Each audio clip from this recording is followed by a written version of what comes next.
Guys, we got Coach here. I'll let him go ahead and get started. Okay, guys, good afternoon or late morning. Um, well, we got another big challenge this week. I'd like to just say some comments closing in on the Boise State game after we watched the tape. First of all, I think Boise State is an excellent football team and really much better than their record. Coach Avalos has done a good job navigating that team. We knew they had good players. We also knew it'd be a big challenge. We were going to need to play well. I told our team that it's probably going to come down to a play or two somewhere in the fourth quarter. We're going to need to make the play, and as it all unfolded, it was a game going into the fourth quarter. Certainly, a turnover margin had a big impact in the ball game.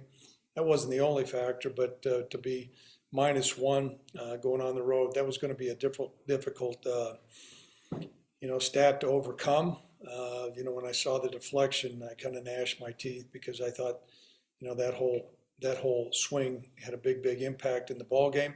Our guys played hard. There's things that we did well in the game, not well enough though. But I think we need to give Boise quite a bit of credit. Their quarterback, we knew was an excellent player. Bachmeyer, Shakir is as good as advertised. The running game was there. Thought they played good on defense.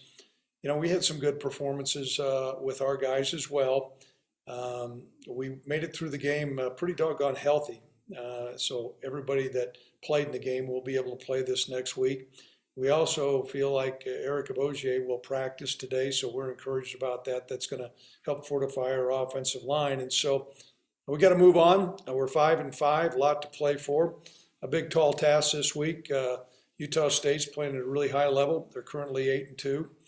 Had a big convincing win against San Jose State. I watched the tape and a lot of explosive plays. Their offense is a wide open offense where they throw the ball. They have the ability to run the ball though.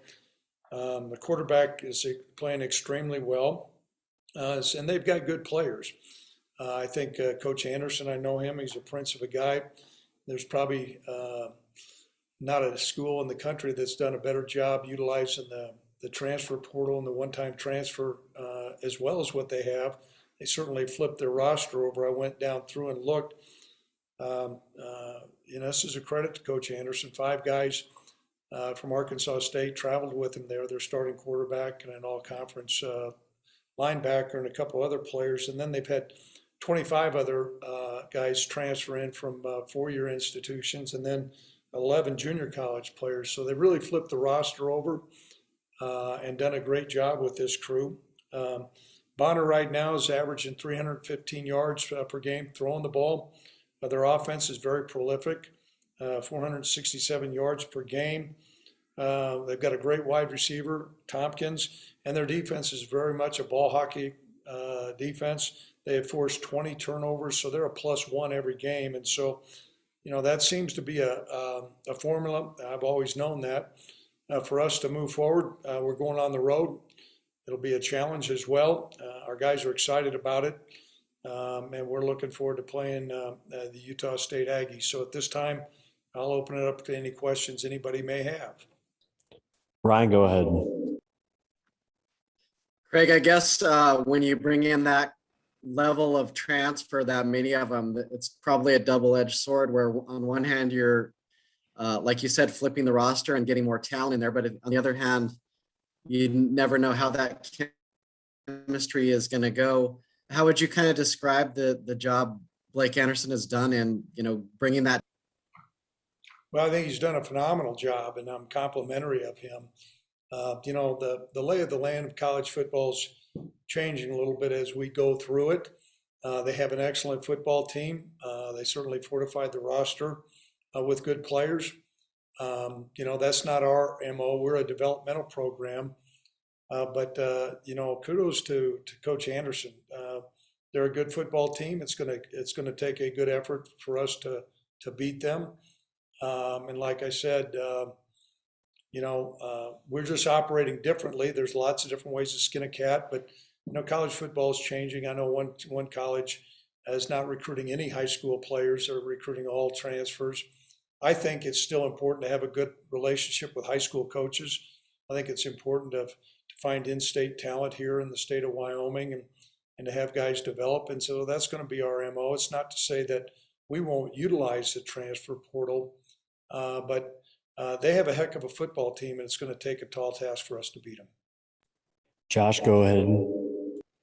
One of the biggest things that stands out about Utah State is their balance they've had offensively. As a defense, what's the greatest challenge about preparing for a team where you really can't hone in on one thing of the offense to stop? Well, first of all, they do a great job with their spacing. As you look at their football team and how they attack defenses, they spread the field out all over, and they have weapons to utilize it. And like I said, Bonner, and he had a heck of a career when he was at Arkansas State as well. Really's got a great understanding of their offense and puts the ball where it needs to be. And so as a result of that, sometimes you work so hard on defending the pass, and as you said, the numbers don't lie. They're able to run the football as well. And so, it's a real challenge to be able to take away that space, make plays, and then also limit the running game. And that's what makes their offense so prolific. They have good players and they have good schemes, and they utilize their players in their scheme well. Cody, go ahead. Hey, Craig, I know when you watch the film, it's always kind of coulda, shoulda, woulda, right? But, late in the first half, did you feel like you guys maybe should have been a little more aggressive there and with so much time left? Do you think that was a big swing in the game?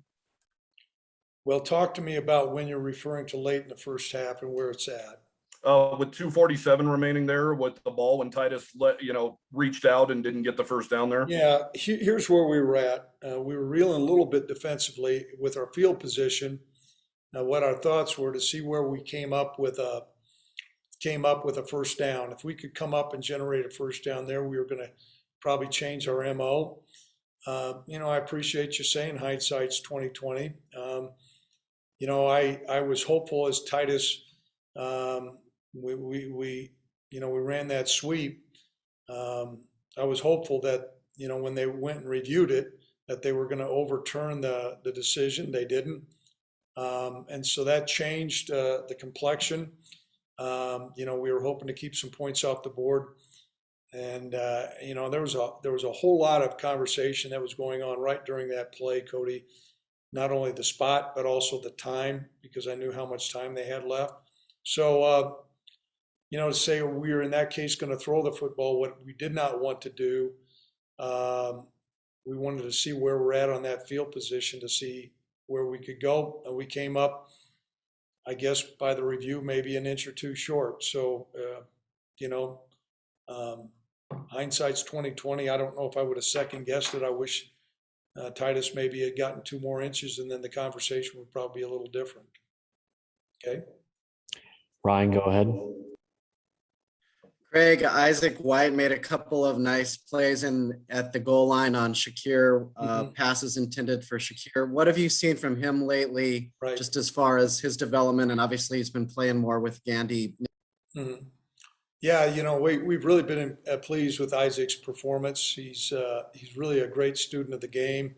His father was a head football coach in Division I, so he comes from a coaching family. And actually had spent some time in Denver. That's how we first got on him. So he's a coach's kid. He takes coaching really well.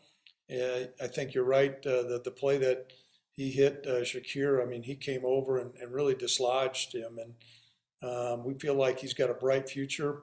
Unfortunately, Isaiah has been troubled with stingers to the point where he's had a hard time replicating things in practice because you don't want to further damage that shoulder with some stingers. And then he got in the game and he got one right away. And so, it's been tough for not Isaac, but Isaiah. But we're well pleased with how Isaac has played. And I think he's got a bright future. He's a young player that football is really important to him. He's smart. He works hard, and he's got good athleticism. So that's a good formula. Josh, go ahead. Garrett Krall, one of the super seniors on the team, what has he meant to this program over the past few years, and how important are guys like him as you guys try to rally and get to a bowl game? Well, it's really critically important, and he's been a joy to coach, and he's done a super job as a captain. He's worked hard. He's reached across all kinds of different subgroups within our football team. Sometimes you can have offense and defensive guys kind of congregate to their own area, or sometimes you can have position groups congregate to their own area. He's constantly encouraging younger players, both on offense and defense. This is really important to him. This last year is really important to him. You know, you talked about postseason play. We have a mantra about going 1-0, and so that's our focus. But everybody knows in the back of our mind those number of wins to get in postseason play are critical, and he's done a great job with his leadership. Cody, go ahead. Craig, what areas would you like to see Levi Williams still improve on here, and how critical is this 2-game stretch for him? Well, we're gonna take it one game at a time, and so there's probably not going to be a lot that we're going to talk about that's different as opposed to our last game. Certainly he's improved as far as his decision making, and that goes from everything from managing the offense to where he's placing the football. He completed 61% of his passes, which is good. There were a couple throws that I think everybody wished that he might have had back. I think he's understanding his ability to run and what type of runner he is. And so we're encouraged without question. I think there's a great chemistry between him and Isaiah, particularly on some of the fade balls. And, late in the game, we hit a side pocket where Isaiah took off. I don't know if it was a 60-yard touchdown or something like that. And there was another pass that was deep in their territory. That was a fade that might have been thrown a little bit further, maybe 6 inches more to the outside, and I think that would have had an impact. So we're pleased with his progress. He's not a finished product. He's working hard, and Coach Palasek's doing a good job for him. We're in hopes that he continues to stay healthy, and this will be a big ball game for him. Whenever you go on the road, it's always somewhat challenging for a lot of players, but I think particularly for the quarterback position because you're dealing with elements that you're not quite used to. So we feel like he's up to the task. We're excited to see how he plays. Ryan, go ahead. Craig, it seems like every week this entire season, one thing you can count on is Chad Muma to have double-digit tackles. And I know that a lot of work must go into that. He makes it look easy, but it's probably very difficult. How would you describe what you see behind the scenes with Chad getting ready to do that every week? A guy that's dealing, with diabetes and mechanical engineering major. Just what's he like behind the scenes? You know what? He's what you have as far as your hallmark, as far as what you want in a program. He's doing a great job in his academics. He came here to get a meaningful degree. Certainly a mechanical engineering degree from the University of Wyoming is going to serve him very well. And that's a challenging major, and he's doing well in that. So he takes care of his schoolwork. He's constantly been on top of his diabetes, and he's been a champion for that cause, which is encouraging because I think he's showing maybe a pathway for some other student athletes how to manage that. I think he's done a great job of being a captain. He's garnered a ton of NFL interest. And so what happens sometimes, Ryan, is guys start thinking about tomorrow and thinking about their NFL career, and he'll play in the NFL. But they think about their NFL career as opposed to living in the now. And Chad is a great guy as far as playing and living in the now. And each week he keeps on delivering his preparation, all those tackles. Now a lot of it, without question, comes into his ability and his effort. But a lot of it comes down to his dissecting an opponent's game plan and putting himself in the right position to make those tackles. So a whole complete player. That's what you want out of a Mike linebacker. We've been fortunate. He'll get drafted. We'll have three linebackers get drafted in a short amount of time. And I think you're seeing just a cascade of leadership and these guys passing the torch down to that Mike position. And he's done a great job with it. So we're glad we have number 48. How much longer we have him, I don't know, but I'm going to put my arms around him and give him a big hug, and I'm glad he's on our team. Cody, go ahead. Greg, it appears kick coverage has really improved since the beginning of the year. That's obviously going to be a big deal against Utah State, as you've seen in your tenure in Laramie. I'm wondering why has that gotten so much better, and how important is Wyatt Eckler, a youngster, been to that?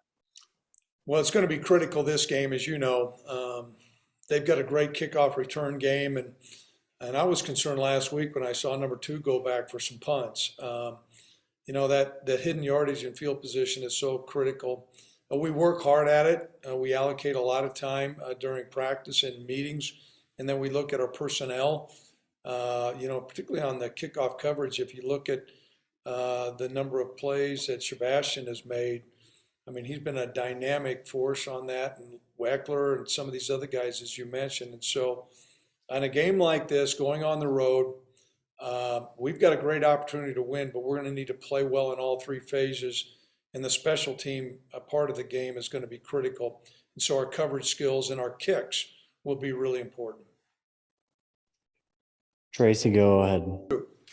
Hey, with a kid like Swing, a young kid, and he goes back home during the pandemic, one, were you concerned about him coming back when everything got settled? And 2, has he exceeded any expectations with how quickly he seems to have stepped into things? You know, during the pandemic, Tracy, so much was up in the air. His parents were both healthcare workers at a hospital in the Metroplex where they were inundated with COVID patients.